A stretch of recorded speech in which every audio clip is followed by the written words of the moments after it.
Hello, Nick Webb. Welcome to the DoingCXRight show. Thank you. I appreciate it.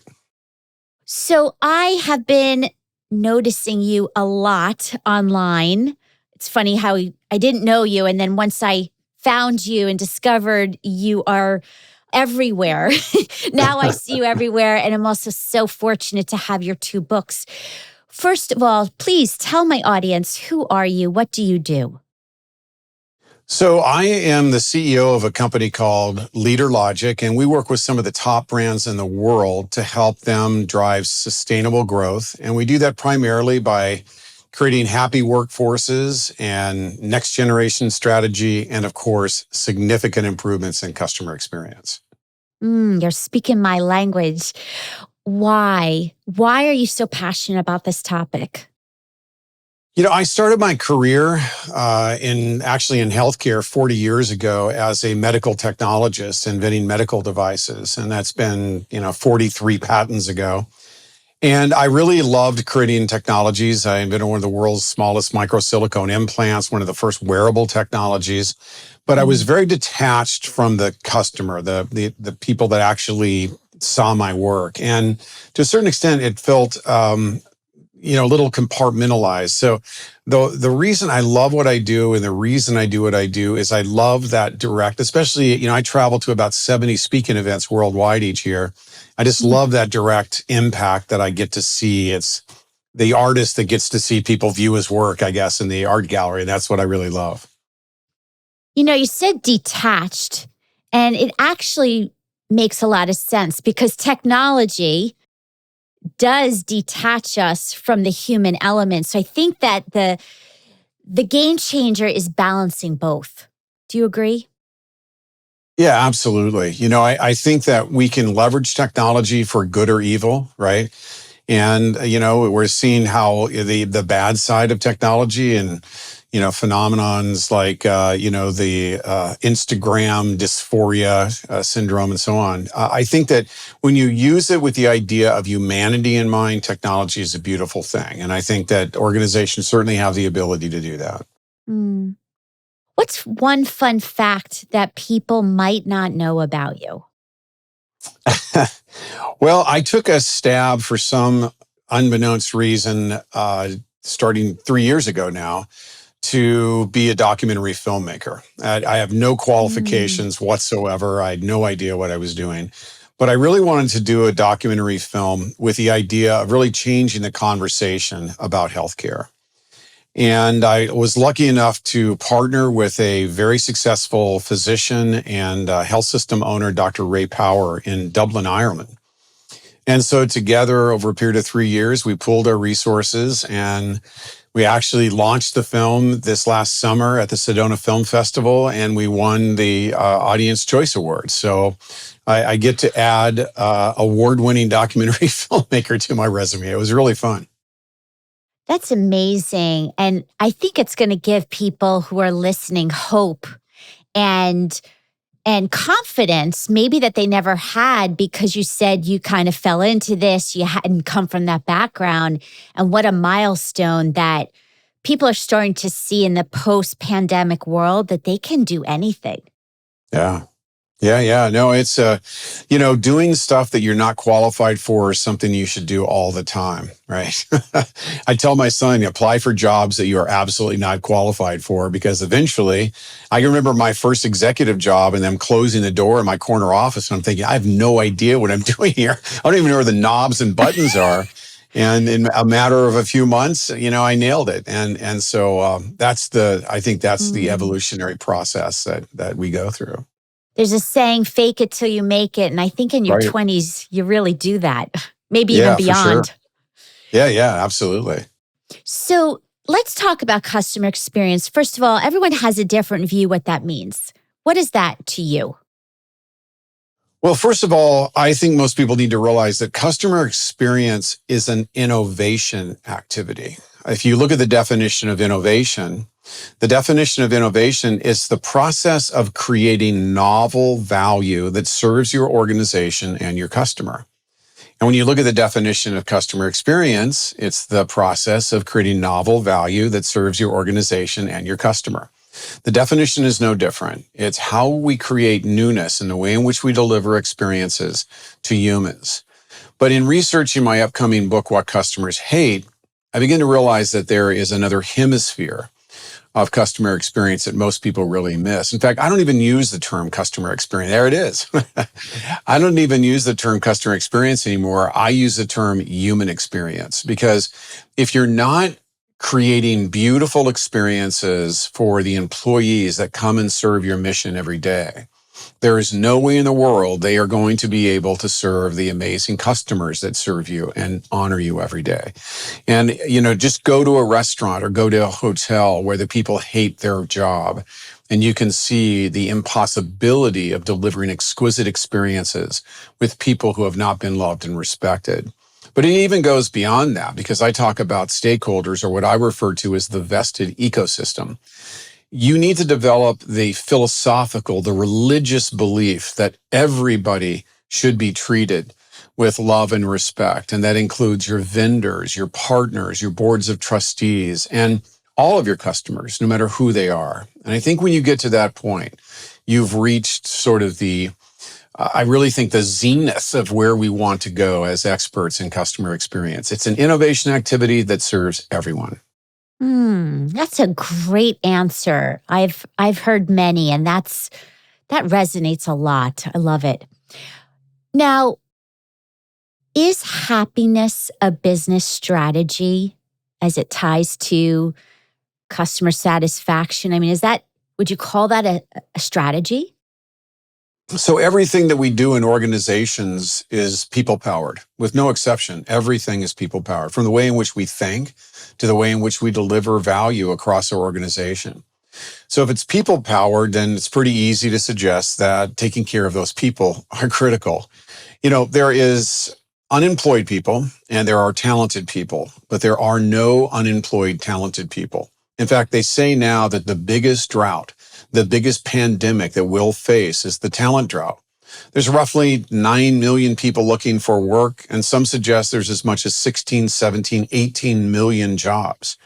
So organizations in 2022 and beyond really need to focus on being able to attract, keep, motivate, and inspire the people that come to work every day. If they don't make that an organizational priority, then they won't be able to serve their organization's mission. So happiness is absolutely, in fact, I have a new report out that talks about the 3 big moves for 2022 and beyond. And one of those 3 big moves is the way in which the best organizations are moving towards happiness as a strategy. They're baking this into their enterprise strategy. And I think it's beautiful. Wow. It is very promising. This world is absolutely, if everybody is really starting to inherit this belief and intentional about it, the world really can be a better place. And when I talk to people like you and others, like, it's really believable. Like, it's possible in our lifetime, in our kids' lifetime, to be better than what we grew up with. Right. I mean, I was trained as a young lad by my dad to work hard, go to school, get a job, and spend the rest of my life trading my time, in other words, my life, for cash. Right? We were taught to trade our life for cash. And luckily, the smart next generation has realized that it's not really about trading your life for cash. It should be about trading your life for 3 things. 1, the ability to participate in a mission that matters, a mission that's worthy of us. Number 2, that mission should always be in our own evolution, should be making us better. And then lastly, there is no mission that's worth anything if it isn't in the service to others. And the best organizations are doing missions that matter, that are helping their stakeholders evolve in their own life journey in the process of delivering beautiful experiences and value to their customers. And that's the organizations that are winning. I also observe that people want to matter. And so it's the smart leaders who actually help their individual, their teams, their colleagues, their customers. If they're making them feel like they matter, everything else turns out okay. And It's that simple, but yet seems so complicated to implement. Well, and you have to prove it. Most organizations check a box and say, you all matter, we love you and all this kind of stuff. But, at the end of the day, stakeholders want proof. So how do you prove that somebody matters? You do that by giving them a voice. You do that by creating surgical linkage between their work and their contribution to this important mission. When you do that through listening sessions and through personal growth planning with each individual stakeholder, the results are incredible. Personal growth planning. Oh my gosh, could we just pause for a second? Because that does not happen enough. Yeah. And now with the Great Resignation happening, to me, that plus the exit interviews that many people are leaving. So what great feedback to make it better. Those two things are best practices, but yet so minimal. What's your view on that? Well, I think that, and I do this for a living, and we've seen it go down we've been in very sick organizations. And the problem is a sick organization tries to communicate the importance of profitability. They try to communicate the importance of everything other than the individuals. And that's really a big mistake. So to do this right, you really have to build out a thoughtful, what we call a happiness as a strategy, HAAS. And this is a strategy that's hardwired into your enterprise DNA with the goal of communicating regularly the linkage between the organization's mission and the way in which it impacts customers. But it also has to communicate the way in which it impacts the stakeholder. And the thing that we like to do is build personal growth plans. So like we do that by sitting down with employees and say, what's meaning to you? Who are you? How can we make this journey beautiful? We talk about diversity and we talk about inclusion. Well, you really can't get there until it's not about enduring people's differences. It's about loving and respecting and leaning into their beautiful differences that the best organizations do. So there is ways to do all of this, listening sessions, ESNs, all kinds of great approaches that we have in our practice. And we find that when done holistically, like I won't even take on a customer experience project anymore just because we're so busy unless I get to also fix the employees. I can fix their customer experience in an amazing way, but only if I have the ability to also help them serve the beautiful people that come in every day and serve their mission. If they give me the ability to do that, the impact on the customer experience is transformative. So you're talking about company culture. You're talking about employee engagement. What are some of the things you would do, or people listening, what can they do? And obviously there's in-person and remote.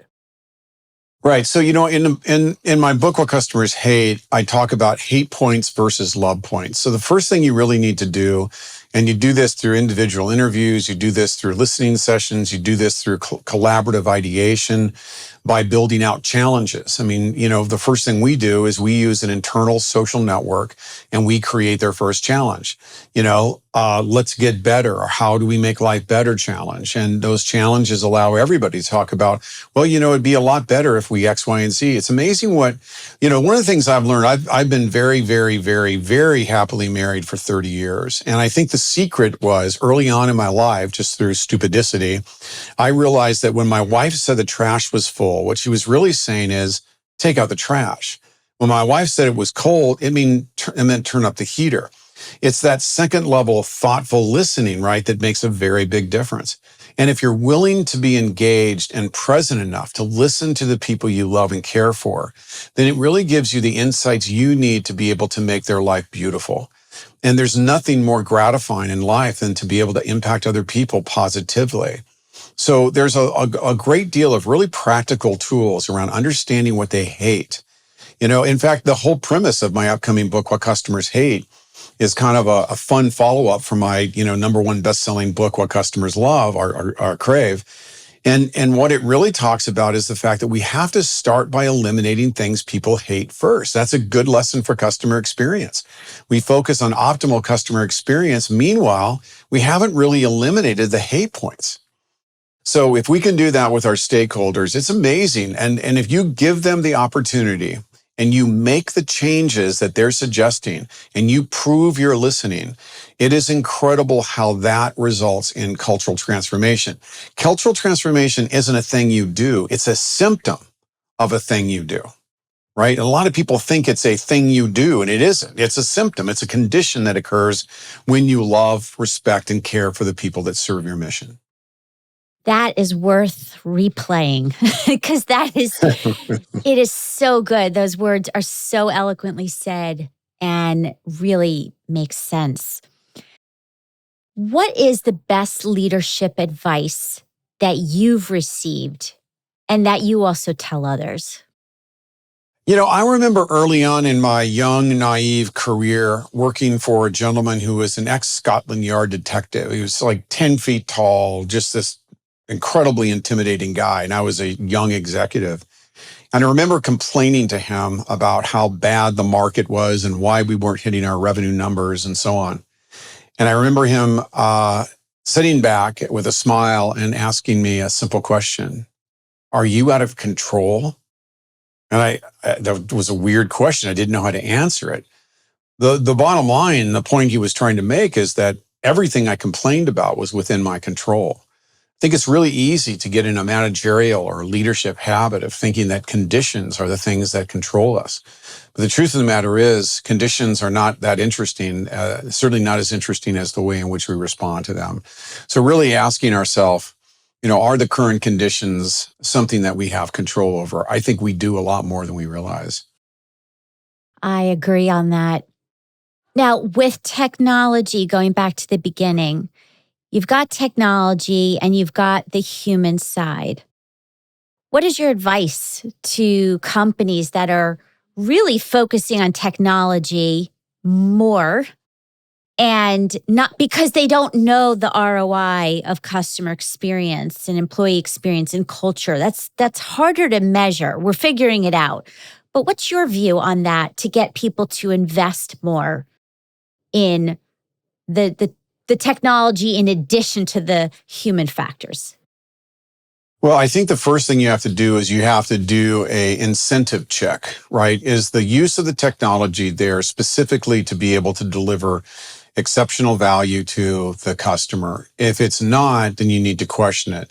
If it's required to increase efficiency to maintain cost, that's fine. I'll give you an example. In my book, I talk about the 5 touch points. I talk about the pre-touch moment, the first touch, the core touch, the last touch, and the in-touch moment. If you take a look at the first touch moment, that's the research moment where somebody's wanting to learn about our products or services or what or maybe even where we're located. There are 3 things we have to be. We have to show up, meaning that we have to show up on search. Number 2 is we have to be incredibly relevant. And number 3 is we have to be valuable. A website, for an example, should be nothing more than a value dispenser. It's not a resume suspended in digital outer space. It is a value dispenser. Everything about that digital property should be a value dispenser. The other thing that we're doing, and we do it a lot in pharma, we do it in the medical device space, we do it in hospitality, we do it just about everywhere else, is we need to create digital sidecars. In other words, digital blended experiences that are not there to sell or tell or do anything other than to provide a supportive, as my daughter would say, delicious experience for our customers. So if we use technology, we have to use it for good instead of evil. Most people don't do that.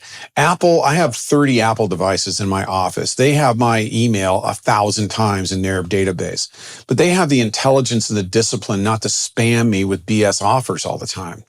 That is a sign of incredible digital discipline. Do you have digital discipline to use digital technologies for good instead of evil? That would be my advice to people that are looking at how they champion their technology initiatives. I'm writing that down. Digital discipline. That makes a lot of sense as well. Your book about Heyday, how to make every day the best day of your life. Is that more of about an employee experience? Is that a self-help type of book? Tell me about that. So I wrote Heyday as a love letter, right? All of the proceeds for Heyday go back into buying more Heyday books because most of them are just given out.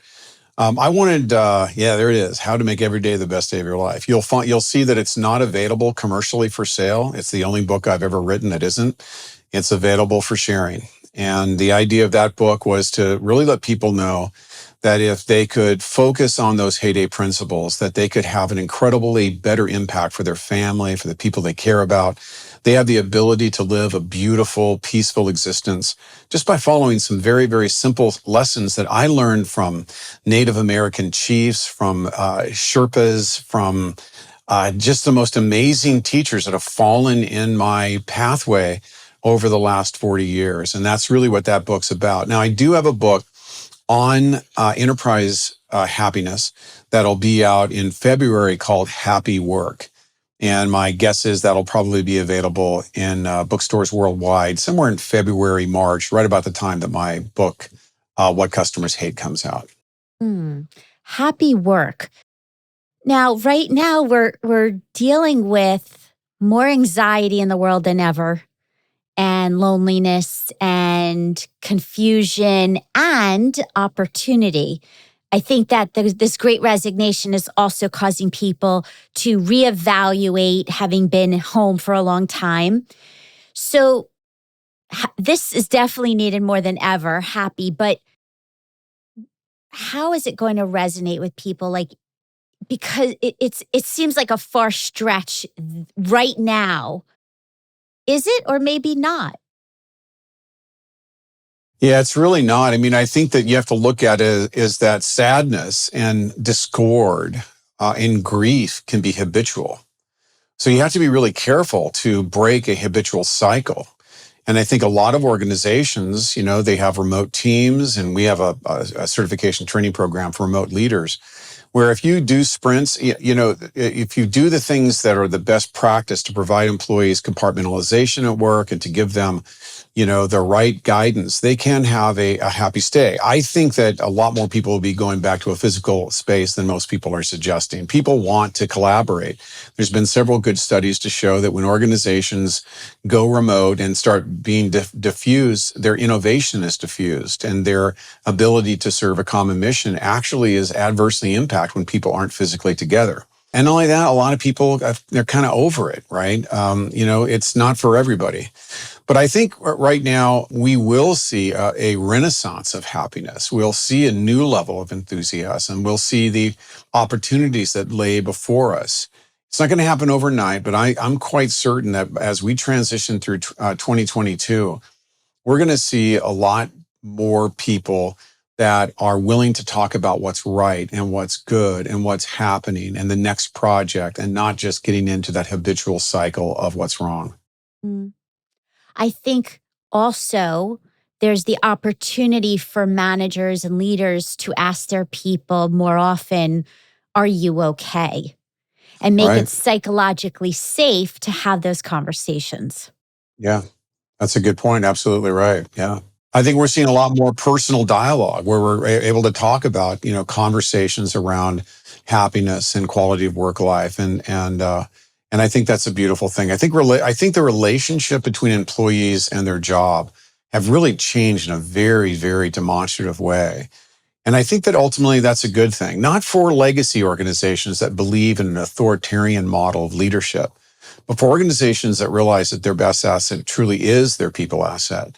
Those organizations really today have the opportunity to attract and keep amazing people that really want to believe in a mission right now. I keep reading that people leave bosses, not companies. What's your view on that statement and that research? I think that's more often true than leaving the organization, although bosses are a manifestation. They are a creature of an enterprise, right? Great organizations typically do not provide the warm, comfortable space for bad people to stay. And that's why, when people, right now, 98% of employees are going to double check and do a background search on a prospective job using Glassdoor. So they care about the culture. But remember, the boss is a symptom of a crappy culture. It's really not the other way around. So I think that it's easy to say that's correct, but the truth of the matter is that boss is a creature of a bad culture. So then how do you stop that cycle? Well, what I have found, because I happen to do this work, it's messy, it's dramatic, and sometimes it can be tragic. But when we come in and we start talking about humanity and we start talking about the uniqueness of people and start talking about caring and the rules of engagement, bad people don't like that kind of a culture. So we've seen, bad people leave and good people come in. The only way you can really have a good culture is you look at In-N-Out Burger. Why is it that In-N-Out Burger has the greatest people on the planet? They're making, we think of McDonald's as the worst possible job, and yet the people that work at In-N-Out Burger are doing the same work, and they're smiling, they're busy, they're happy, they're productive. And the answer is that they really do love and respect people. They do have success plans for them. If you work at In-N-Out Burger, you have a chance to make, $150,000, $160,000 a year as a store manager. They do have pathways to success. They have a mission that they really believe in that is ethical and thoughtful and customer-centric. And because of that, people really want to work there. Sub-Zero is very much the same way. The refrigerator or the Sub-Zero Wolf Company, one of the most amazing companies on the planet. Look at Uline. Uline, sells boxes. How could Uline be good? They're transactionalist, yet people love them because they believe in serving people. So again, I think that cultures are the secret weapon. It shocks me how few books on customer experience and how few of so-called customer experience gurus address the systemic issue of vested ecosystems, but few really do. They look at it as be less bad, and that doesn't really get us very far in a time of hyper competition. Be less bad. It's almost funny. If I had dozens of CEOs, managers, leaders in my room right now, what's the one thing you want them to know, the takeaway? Well, I just did a bunch of research in these two books that will be out in spring, and I can tell you that there really isn't one thing, but there are three big moves that every CEO needs to make right now. These are not optional; these are mandatory. And the three big moves is they need to, one, go beyond outdated CX methods and really look at it for what it is. It is an innovation activity. They cannot operate at the baseline level of expectation. They can't use their old survey methodologies. They can't use much of anything that they've done historically in their customer experience initiatives. So number one, revisit customer experience because you're in for some crazy competition 2022 and beyond. Number two, build happiness as a strategy. Make enterprise happiness an enterprise priority. You'll drive more innovation. You'll significantly reduce the cost of finding, keeping, and motivating people. You'll significantly improve profitability, return on assets, and everything else that you want. And then lastly, make innovation part of your enterprise DNA. Not just bright, shiny objects, but the way in which we use innovation to reduce costs and to drive superstar organizations. In 2022, leaders need to batten down the hatches and get ready for a turbid flight. And the only way we can do that is with those three big moves. And in fact, I have a PDF that is downloadable on my website that people can read the white paper on that. And I also have a happiness white paper, which kind of gives them the how to fly manual. Wonderful. I will add that to the show notes. My final question, if you could go back in time and talk to the 20-year-old Nick Webb, based on what you know now that you didn't know then, what would you say? I was told I was an idiot by one of my teachers in high school. And for some reason that resonated with me. And I have spent my entire life writing books and giving speeches to try to convince Mr. Carmine that I wasn't an idiot. I wish I could have just said, Nick, you don't need to do that. I would be a lot less exhausted right now. Live your own passion and goals. Don't try to prove anybody wrong. And that, as weird as that advice is, that would be what I would give my younger self. I have to add to that because, first of all, words really matter, obviously. Yeah. And I had a family member who shall be nameless at this moment, used to play gin rummy with me when I was a little kid over and over and over again. And I'd always lose because this person was an expert. So here I am, a young kid, and I kept being told with the finger pointing, "You're a loser." Oh, So I relate to your story to prove to yeah. myself I'm not a loser in any sense Right. of the word. It's Yeah. funny. So words matter. And for all the adults out there who are models for kids and younger generations, just be careful what you say. It leaves an imprint. Yeah. Yeah. Absolutely right. Well, I'm so grateful to have you today. Where can people find you? And again, I'll add it to the show notes. Sure. Well, I still have a very, very busy speaking practice. I speak about 5 or 6 times a month around the world. For speaking engagements, it's simply nickwebb.com. For management consulting services across all the work we do and certified training, it's goleaderlogic.com. And again, if you go to that website, there really is two great, I put a lot of love into those. I have a downloadable PDF on how to make happiness part of your culture. And the other one is on the 3 big moves for leaders for 2022 and beyond. My book, What Customers Hate, and my book, Happy Work, will be in bookstores worldwide this spring. I look forward to reading them and sharing you with everyone I can. And thank you for all the goodness that you're doing now and next year and beyond. Thanks, Stacey. Thanks for having me. I really appreciate it.